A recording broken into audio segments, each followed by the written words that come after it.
टेकलाल जी। हाँ सर। आज का जो टॉपिक है वो है खतियान। देखिए, खतियान जो है खतौनी से बनी हुई है ना। खतियान जमीन का एक रिकॉर्ड होता है जिसमें उस जमीन मालिक का सभी जमीन के बारे में जानकारी होता है। उदाहरण के लिए, अगर किसी व्यक्ति के नाम से 10 प्लॉट है तो उस सभी 10 प्लॉट की जानकारी खतियान में एक साथ मिल जाएगा। खतियान में जमीन मालिक के नाम के साथ साथ उसके पिता का नाम, जाति, मौजूदा जिला,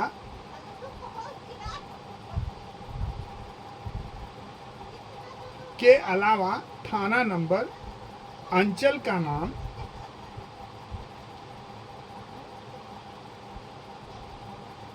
राज्य का नाम, खाता नंबर, खेसरा नंबर, जमीन का रकबा, चौहद्दी, जमीन के प्रकार आदि की जानकारी होती है। इतना अगर किसी चीज की अगर जानकारी हो जाती है तो उसे हम लोग खतियान कहते हैं।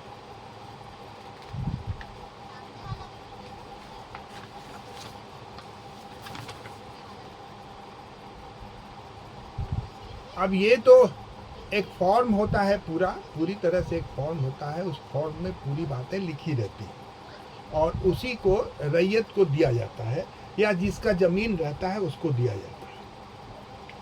सवाल ये है कि खतियान अगर हम लोग जान गए तो इसका प्रकार के बारे में भी जानना जरूरी हो जाए। तो रैयत और जमीन के आधार पर खतियान के प्रकार में बांटे जाते हैं। अमीन खतियान के फॉर्म को बड़ी सरलता पूर्वक, बड़ी सजगता से पूर्ण स्थिति की जानकारी देते हुए बनाता है। शुरू से आज तक खतियान के प्रकारों की गिनती सही बताना स्थिति के आधार पर होती है। फिर भी अमीन को इन स्थितियों को देखते हुए खतियान को निम्नलिखित प्रकारों में बांटा जा सकता है। हमारे पास जो रिकॉर्ड है उसके आधार पर रैयती खतियान, केसरी हिंद खतियान, जिला बोर्ड खतियान,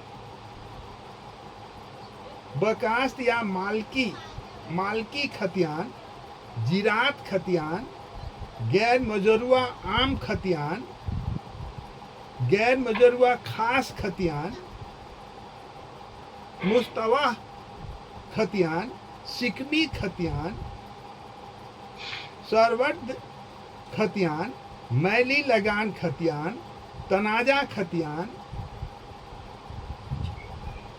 चेटक खतियान, रेलवे बोर्ड खतियान, खेल बोर्ड खतियान, कायामी खतियान और गोड़ैती खतियान, इतने तरह के खतियान हमारे पास रिकॉर्ड है।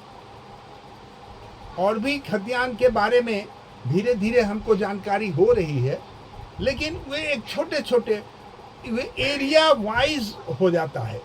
कहीं कहीं जैसे बंगाल में और भी कई तरह के खतियान हो सकते हैं, उसी तरह बिहार में भी और कई तरह के खतियान हो सकते हैं, और उसी तरह से झारखंड में भी और खतियान हो सकते हैं, जिनकी जानकारी छोटे क्षेत्रों में छोटी जगहों में रखा जाता है या रहता है। अब अगला इसका हम लोग प्रकार में आ जाएंगे और रैयती खतियान के बारे में जानेंगे। अब जान लीजिए कि रैयती खतियान, जैसा कि हम लोग नाम से समझ ले रहे हैं कि रैयती जो है वो रैयत खतियान सभी प्रकार के खतियानों में सबसे महत्वपूर्ण खतियान होती है।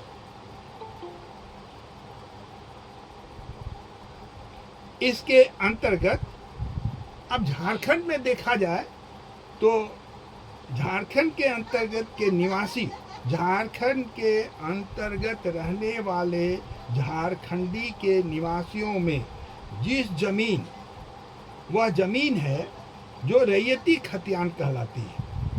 इस रैयती खतियान में भूमि धारक व्यक्ति का सभी जानकारी लिखा रहता है।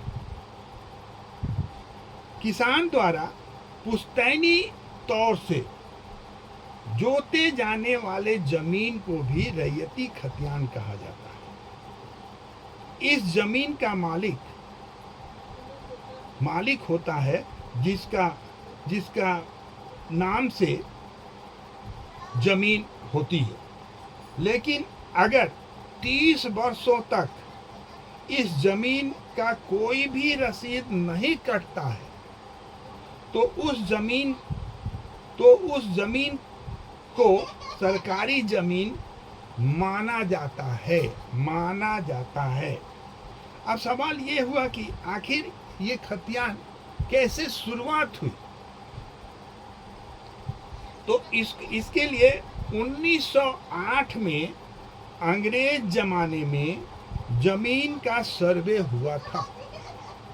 इसके बाद 1911 में खतियान बनाया गया था और 1932 में ये झारखंड में जो सर्वे हुआ था उसमें इसको बनाया गया।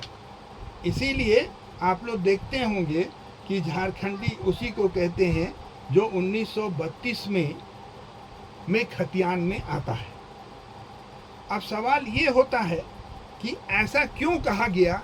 ये सरकारी ये नियम है और सरकार के द्वारा लागू किया गया रहता है।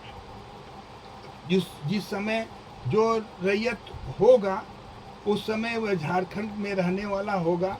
इसमें बहुत से विवाद हैं और बहुत सी स्थितियां हैं जिसकी जानकारी समय समय पर हम लोगों को मिलती रहती है। सवाल ये उठता है कि आखिर इसमें क्यों ऐसा माना गया। तो थोड़ा झारखंड के बारे में हम लोग देख लें और समझ लें। झारखंड गठन के बाद ही 1932 में खतियान का जिक्र होता रहा है। 1932 में खतियान के आधार बनाने का सीधा अर्थ है उस समय के लोग का नाम ही खतियान में होगा। यदि 1932 में झारखंड वासी ही झारखंड के मूल निवासी माने जाएंगे, ऐसा सरकार का कहना है।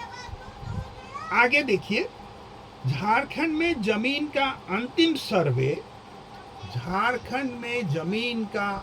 सर्वे 1932 में हुआ था। 1987 से 82 के सर्वे को नया वर्ष 1982 में तत्कालीन बिहार सरकार ने इसको रद्द कर दिया। जो होने का बात था उसको रद्द कर दिया। इसके बाद राज्य के अंतिम सेटलमेंट सिर्फ सिंहभूम में ही हुआ, जो 1960 से 1964 के बीच हुआ था। आज भी सिंहभूम में ये माना जाता है। टेकलाल जी, सही है ना? हेलो, हाँ सर। सिंहभूम में हम लोग का पश्चिमी सिंहभूम में 1964 में हुआ। हाँ, 60 से 64 के बीच में हुआ था, है ना। अन्य क्षेत्रों में अभी भी 1932 का ही माना जाता है। हम जो सुनते हैं कभी कभी ये शायद गढ़वा में भी कभी हुआ था, ऐसा सुनने में हमको आता है। हम जानते नहीं हैं इस बारे में। लेकिन पश्चिमी सिंहभूमि में 1960 से 64 के खतियान को मान्यता प्राप्त है। क्या इसमें स्थितियां हैं, इसमें हम लोग नहीं जाएंगे और नहीं जाना चाहिए, है ना। तो ये है रैयती खतियान, है ना, ये है रैयती खतियान। Hello hello hello. भारत बंदी कब से लागू हुआ था सर? चकबंदी, जी चकबंदी बता पढ़ाएंगे जिस दिन उस दिन आपको बताएंगे, चिंता काहे करते हैं सर। सारी स्थिति आपके सामने होगी। पहले चकबंदी किसे कहते हैं या चकबंदी क्या है, ये अभी जिस टॉपिक पर है उस पर पहले बात कर लीजिए, उसमें मत फंसिए अभी। केसरी हिंद खतियान दूसरा है, केसरी हिंद खतियान, है ना। हेलो। केसरी हिंद खतियान सरकार के अधीन वह जमीन जिस पर अंचल, अनुमंडल, सरकार या सरकारी मकान आदि हैं, उस जमीन का दस्तावेज केसरी हिंद खतियान कहा जाता है। केसरी हिंद खतियान कहा जाता है। अगला है जिला बोर्ड खतियान। आप चिंता नहीं कीजिएगा भाई, हम चकबंदी आपको पढ़ाएंगे, है ना। थोड़ा इसको पहले पढ़ लीजिए, नहीं तो बोलिए तो अगला जो है हम चकबंदी ही पढ़ाते हैं, है ना। जो है पढ़ाइए, हाँ पढ़ाइए आप। हाँ, तो अलग जिला बोर्ड खतियान, जो सरकारी जमीन जिला बोर्ड के अधीन, उस जमीन का दस्तावेज जिला बोर्ड खतियान कहा जाता है। आप लोग कभी देखते होंगे कहीं कहीं ये जिला बोर्ड का है, ये कई तरह के खतियान होते हैं। अगला है बकास्त या मालकी जमीन। क्रिस्टल सर्वे से पहले ही जमींदार प्रथा के समय जितनी जमींदारी खुद की खेती या भागीदारी के लिए जमीन रखे थे, लेकिन जिरात भूमि में दर्ज नहीं हुआ था, उस जमीन का दस्तावेज बकास्त खतियान कहा जाता है। बकास्त खतियान के बारे में यह भी धारणा है कि जमींदार जिस जमीन को ठेकेदारी के रूप में दूसरे व्यक्ति को खेती के लिए जमीन देते थे, उस व्यक्ति से जमींदार अनाज लेते थे। उसी प्रकार की जमीन का दस्तावेज बकास्त खतियान है। झारखंड में भी बकास्त खतियान बहुत है ना। और अब तो बकास्त खतियान धीरे धीरे रैयतों के नाम पर नहीं हुई, लेकिन वो बकास्त जमीन ही कहलाती है। अभी तो लोग उसको बेचना भी शुरू कर दिया है। अगला है जिरात खतियान। क्रिस्टल सर्वे के समय, क्रिस्टल सर्वे से पहले जमींदार प्रथा के समय जमींदार खुद ही खेती के लिए जो जमीन रखते थे उसे जिरात भूमि में दर्ज करते थे। उस जमीन की दस्तावेज को जिरात खतियान कहा जाता है। उस दस्तावेज के जमीन को जिरात खतियान कहा जाता है। अगला है गैर मजरूआ आम खतियान।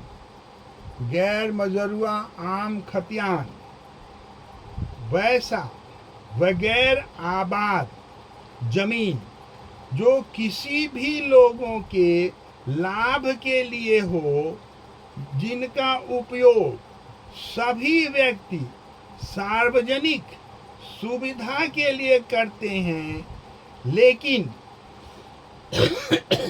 किसी व्यक्ति का उस पर अधिकार न हो, इस प्रकार की जमीन पर सरकार का नियंत्रण हो, इस प्रकार का दस्तावेज गैर मजरूआ आम कहा जाता है। उदाहरण देंगे तो आप समझ जाइएगा, उदाहरण देंगे तो आप समझ जाइएगा। जैसे नदी, बांध, पोखर, तालाब, रास्ता, चौराहा, नहर आदि, है ना। इस तरह के जमीन जो हैं ये होते थे। अब अगला आ जाइए, गैर मजरूआ खास खतियान। गैर मजरूआ खास खतियान क्रिस्टल सर्वे के समय, क्रिस्टल सर्वे से पहले ही जमींदारी प्रथा के समय जितनी जमीन पड़ती रह जाता था, जितनी जमीन पड़ती रह जाता था और उसका उपयोग चारागाह के लिए किया जाता था, उस समय के जमींदार के संपत्ति मानी जाती थी। तो इस प्रकार के जमीन का दस्तावेज गैर मजरूआ खास कहलाता था। वह आज सरकार के अधीन होता है।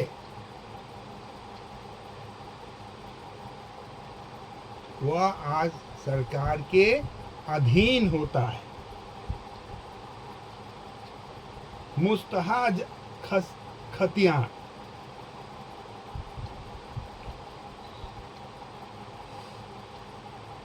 बेनामी भूमि या ऐसी भूमि जिसके स्वामी का पता न हो। जैसे अगर कोई व्यक्ति अपना जमीन छोड़कर दूसरी जगह चला गया हो और उस जमीन पर उसका कोई नियंत्रण न हो, इस प्रकार के जमीन को जिस दस्तावेज में तैयार किया जाता है, उस दस्तावेज को मुस्तहाज खतियान कहा जाता है। माने कोई चला गया, छोड़ के चला गया। ऐसा भी आदमी होता है जो ज़मीन को छोड़ दिया कि हम वहाँ मेरा ज़्यादा है, यहाँ पर कम है, तो यहाँ पर क्यों रहें, हम वहाँ पर रहने लगे और धीरे धीरे धीरे धीरे उसका जगह जो है वह ख़त्म हो जाता है। और दूसरा अगला है सिकमी खतियान। अगला है सिकमी खतियान। बटाईदार। बटाईदार आप लोग समझते हैं। झारखंड में इसको क्या कहते हैं? हेलो, इसको जर्रैती बोलते हैं सर। हाँ, तो बटाईदार रैयतों के अधीन जो जमीन है, उस जमीन का अधिकार अभिलेख बटाईदार के नाम से बन गया हो, तो इस प्रकार के दस्तावेज को सिकमी खतियान कहा जाता है। देखिए, याद रखिएगा, पहले एक समय था जब लोग जमीन दूसरे को देना बंद कर दिए थे, है ना, क्योंकि सरकार का नियम बन गया था कि जो है वह 5 साल 10 साल 20 साल से ज़मीन जोत रहा है, उसी के नाम से वह ज़मीन मान लिया जाएगा। और उस समय बहुत से लोग कराए भी थे, है ना। तो उस तरह की ज़मीन को हम लोग सिकमी खतियान कहते हैं। अगला है सरवर्ध खतियान। जिस क्षेत्र में सरकार लगान इस प्रकार लेती है कि उस जमीन का लगान गत वर्ष कुछ अंशों में वृद्धि करते रहता है, उस जमीन के दस्तावेज को संवर्ध खतियान कहते हैं। देखिए, आप लोग भी जानते हैं कि हर साल ज़मीन का भाव बढ़ता जाता है, हर साल। जैसे अभी पहले ज़मीन रांची में कट्ठा में मिलता था, अभी कुछ दिन तक आपको डिसमिल में मिला और फिर अब स्क्वायर फीट में मिल रहा है। तो ये जो कंपैरिजन हुआ या ये जो दाम बढ़ा और सरकार अपने क्षेत्र के आधार पर अपने क्षेत्र के विकास के आधार पर जमीन का वैल्यू बढ़ाती है ना।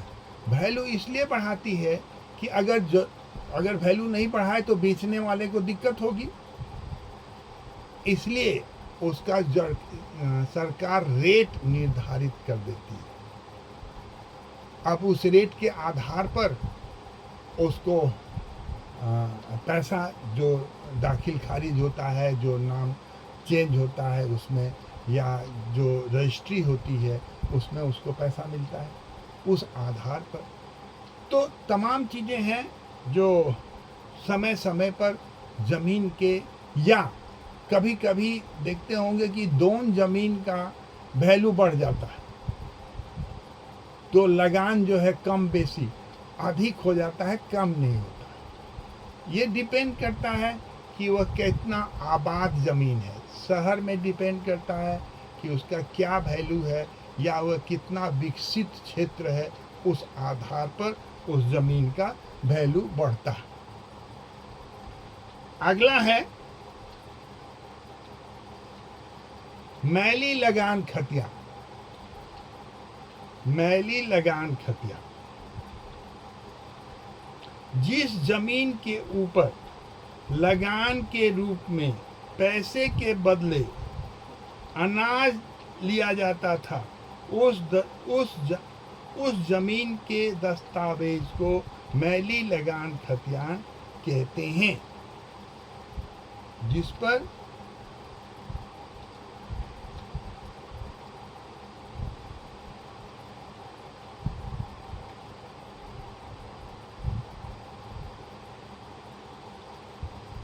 अगला है तनाजा खतियान। जिस जमीन के भूस्वामी का पता न हो और उस जमीन पर विवाद चल रहा हो, इस प्रकार की जमीन का दस्तावेज तनाजा खतियान कहा जाता है। अगर तनाजा खतियान वाले जमीन पर अदालत द्वारा फैसला हो जाता है कि अमुक रैयत का है, तब वह तनाजा खतियान रैयती खतियान में बदल जाता है। वह खतियान रैयती खतियान में बदल जाता है। इसको थोड़ा सा फिर से समझ लीजिए आप लोग। जिस भूमि के स्वामी का पता न हो, देखिए होता क्या है कि हम लोग ये पता करते हैं कि कौन सा ज़मीन जो है वह किसी के नाम से नहीं है।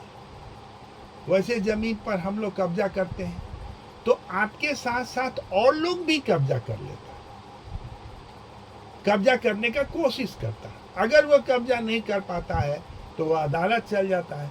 तो अदालत देखती है कि किसके बगल में है वह जमीन, या किसको देने से फायदा है रैयत को, वैसा ही वह अदालत जो है वह फैसला देती है। ऐसा नहीं है कि कोई दूसरे गांव में रहता हो और वह उस पर केस कर दे तो वह मिल जाए, ऐसा नहीं है।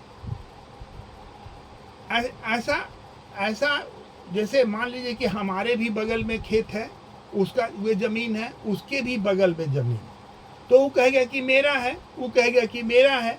ऐसे में अदालत लोग जाता है, लेकिन जब देखता है अदालत बहुत सी बातें देखती है, बहुत से गवाह देखता है, तब जाके वह फैसला देता है। तो इस तरह के ज़मीन को हम लोग क्या कहते हैं, तनाजा खतियान कहते हैं। इस तनाजा खतियान में अगर किसी कारण से, अगर मुकदमा वह जीत गया, किसी कारण से मुकदमा वह जीत गया, अगर जीत गया तो वह रैयती खतियान में बदल जाता है। हमको अच्छा नहीं लग रहा है चकबंदी, एक लड़का पूछ दिया, हम बोल दिए बाद में बताएंगे। देखिए ये बीच बीच में आप लोग कुछ बोलते रहिएगा तो हमारा दिमाग डिस्टर्ब होता है। अब हमारा दिमाग बार बार चकबंदी पर चला जा रहा है। खैर चलिए हम आगे देखते हैं इसको, है ना। अगला है चेटक खतियान। बाद में बताएगा तो चलेगा। हाँ हाँ बताएंगे, बड़ी अच्छा बताएंगे, और एकदम ये क्या नाम है, एक्ट के आधार पर बताएंगे। पूरा एक्ट आपको हम समझाएंगे उसमें, किस एक्ट के आधार पर, है ना, और किस धारा के आधार पर ये चकबंदी शुरू हुई, हम आपको बताएंगे। चिंता नहीं करना है। हमको अगर समय मिलेगा तो आपको हर स्थिति को हम जानकारी देने का कोशिश करेंगे। और आप लोग भी जानते हैं कि इस तरह इतना जो खतियान के बारे में हम आपको बता रहे हैं, इतना अभी किसी किताब में लिखा भी नहीं है।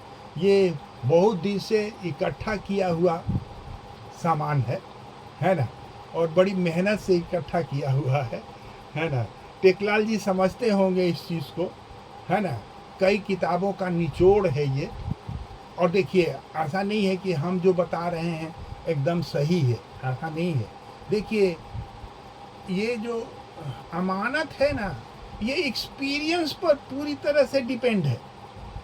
अगर आपके पास गांव जाने का एक्सपीरियंस है, नापी का एक्सपीरियंस है, तो ये सोच लीजिए कि जितना एक्सपीरियंस होगा उतने ही अच्छे अमीन आप कहलाइएगा, उतना ही अमानत के बारे में आप जानते होंगे, है ना। जैसे डॉक्टर जितना भी ऑपरेशन करता है, जो ऑपरेशन उसका बढ़ते जाता है, उसका एक्सपीरियंस बढ़ते जाता है और उसका वैल्यू बढ़ते जाता है। उसी तरह से अगर हम डॉक्टर मान लें, अमीन को ज़मीन का डॉक्टर मान लें, तो जितना वह नापी करेगा, जितना छोटा छोटा प्लॉट नापेगा, जितना बड़ा प्लॉट नापेगा, जितना टेढ़ा मेढ़ा नापेगा, जितना गोल नापेगा, उस आधार पर, वो एक्सपीरियंस के आधार पर अच्छा करता जाएगा।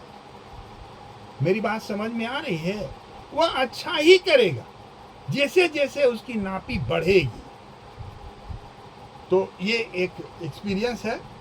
तो अगला है चेटक खतियान। जिस जमीन का लगान धीरे धीरे बढ़ जाता है, उस जमीन के दस्तावेज को चेटक खतियान कहा जाता है।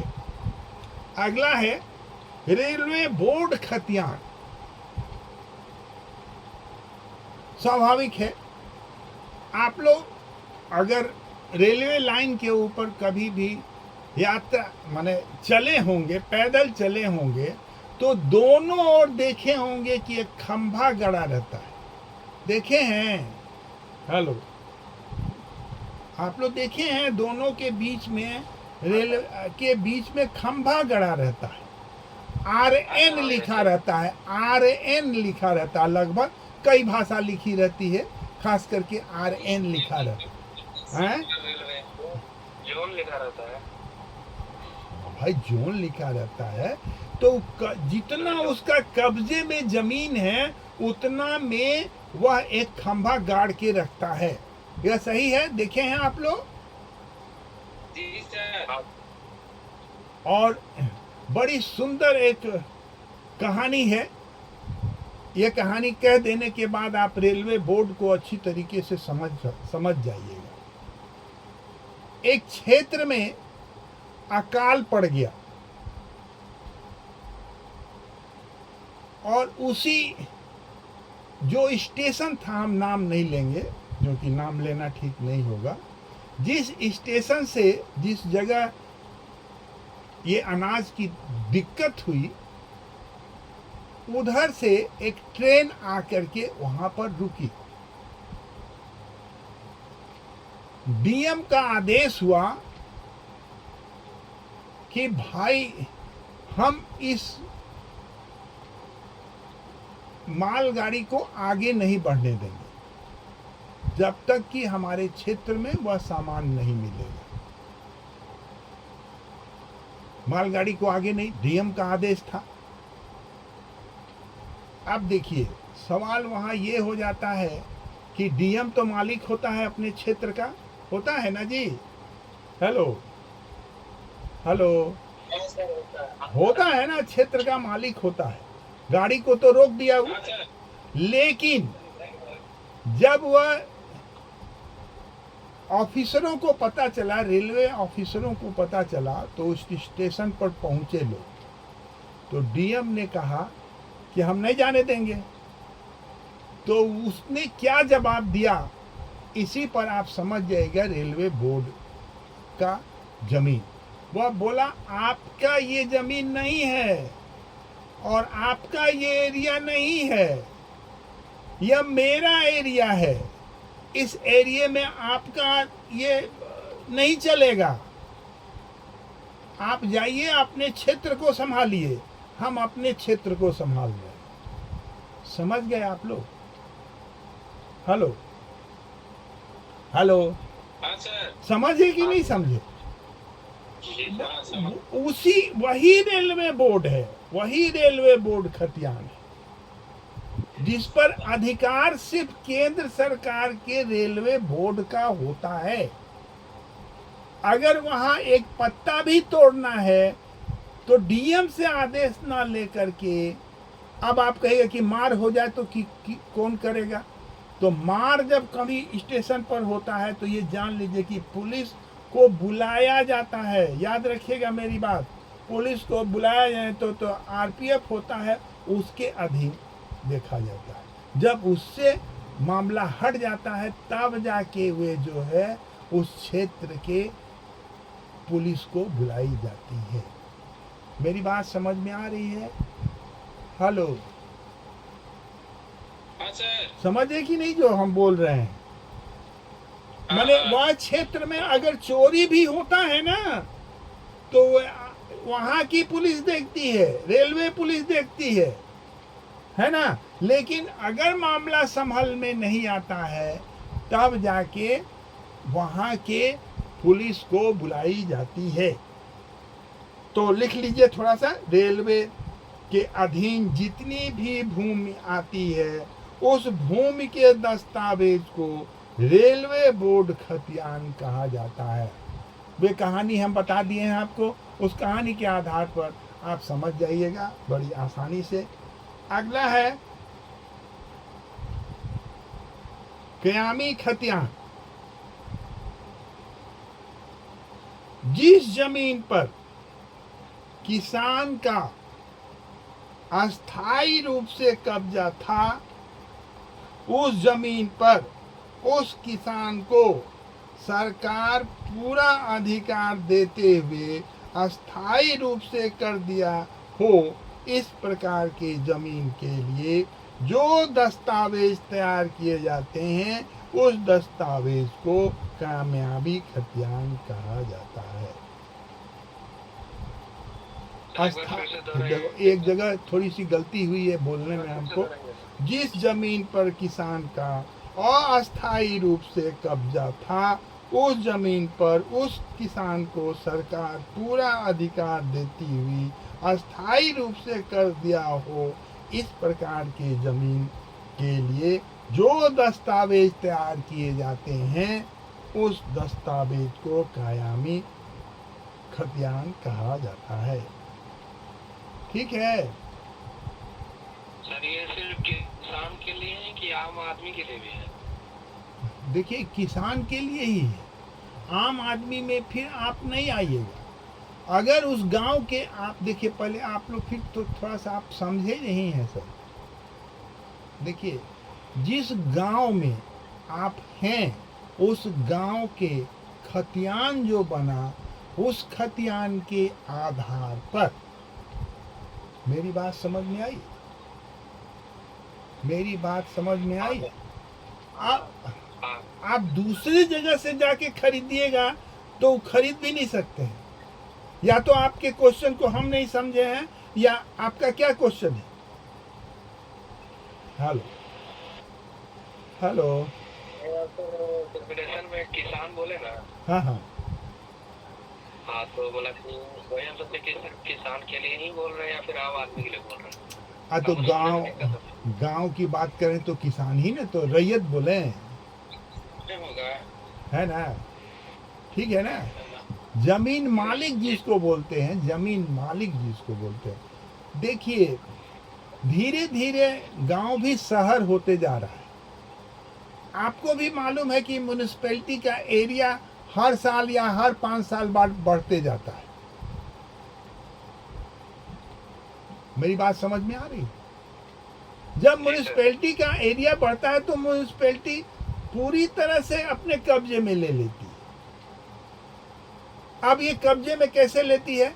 इसके लिए यह जरूरी है कि सरकार के द्वारा नियम बना दिए जाएं, यानी वह एरिया म्युनिसिपैलिटी के एरिया में आ जाए। जब आदेश होता है तो कानून बन गया, और कानून बन गया तो उसके अंतर्गत आ गया। मेरी बात समझ में आई? हेलो, समझ में गया ना? अगला है गोड़ैती खतियान। जमींदारी प्रथा के समय जिस जमीन को अपने नौकर चाकर एवं कर वसूलने वाले को उसके बदले में जो जमीन दिया जाता था उस जमीन को लगान मुक्त रखा जाता था। लगान मुक्त रखा जाता था। ये अंडरलाइन करने योग्य शब्द है ना? क्या करना है? उसको लगान मुक्त रखा जाता था। उस जमीन के दस्तावेज को गोड़ैती खतियान कहते हैं। इस प्रकार की जमीन अगर किसी के पास अभी भी है तो आज भी लगान मुक्त है। लेकिन अगर वह व्यक्ति उस जमीन को बेच चुका है तो उस जमीन को लेने वाले व्यक्ति को लगान देना पड़ेगा। मेरी बात समझ में आई? एक बार फिर से दोहराइएगा। हाँ, देखिए हम इसको ब्रीफ कर देते हैं। देखिए, राजा महाराजा लोग क्या करता था? पहले पैसा तो था नहीं, है ना? आप लोग से पैसा नहीं, हम बता दे रहे हैं, समझिए, हम बता दे रहे हैं। पहले हाँ लिख रहे हैं हम, पहले समझ लीजिए, उसके बाद तो हम जो कहिएगा सो करने के लिए तैयार हैं ही। और हम हमेशा याद रखिएगा, हम स्टूडेंट के हक में बात करते हैं हमेशा, है ना? हम वही पढ़ाना चाहते हैं जो समझ में आवे। जो समझ में नहीं आए उसको पढ़ा के क्या फायदा है ना? और आप लोग मेरे सामने तो हैं नहीं, सच पूछिए तो मेरे आवाज़ के दोस्त लोग आप लोग हैं, है ना? मेरी आवाज़ सुनते हैं आप लोग, है ना? और आपकी आवाज़ हम सुनते हैं। सुन लीजिए, इसके बारे में समझ लीजिए। कहीं देखिए, आज भी नौकर चपरासी लोग रखता है, उसके बदले में क्या देता है मालूम है? पैसा देता है। उस समय पैसा नहीं था। क्या था? सब जिसके पास सबसे ज्यादा गाय होती थी वह राजा होता था। कृष्ण भगवान नाम सुने होंगे आप लोग, गाय चराते थे, जितनी गाय होती थी वह राजा होता था। कुछ दिन बाद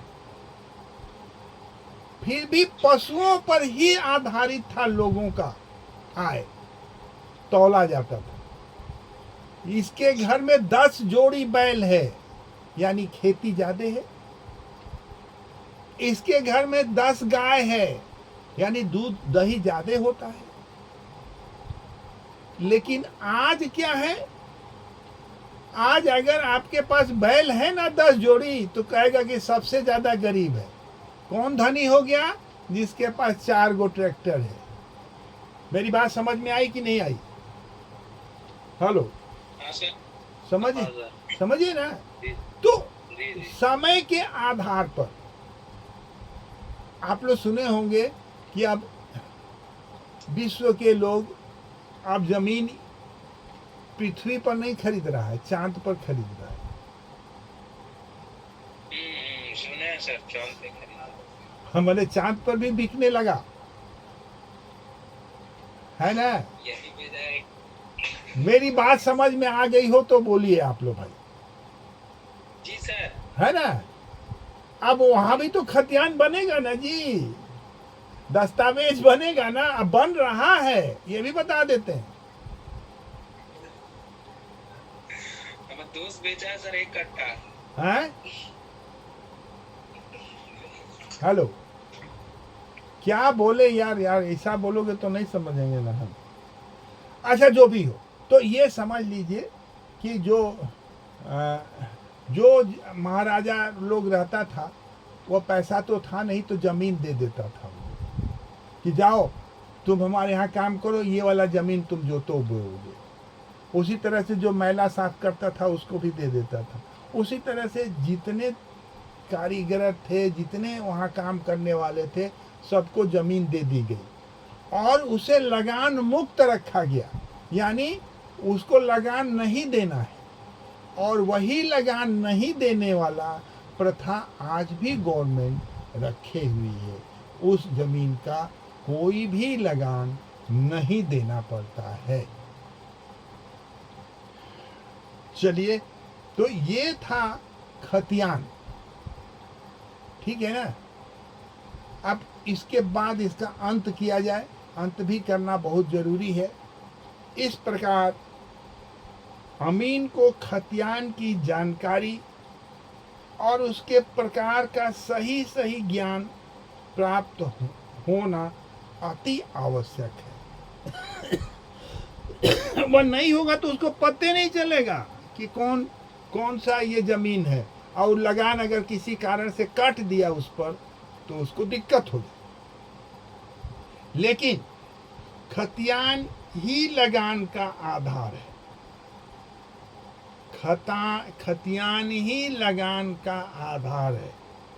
खतियान के अनुसार आबादी जमीन का लगान ज़्यादा होता है और जिस जमीन पर पैदावार कम होती है उस जमीन का लगान कम होता है।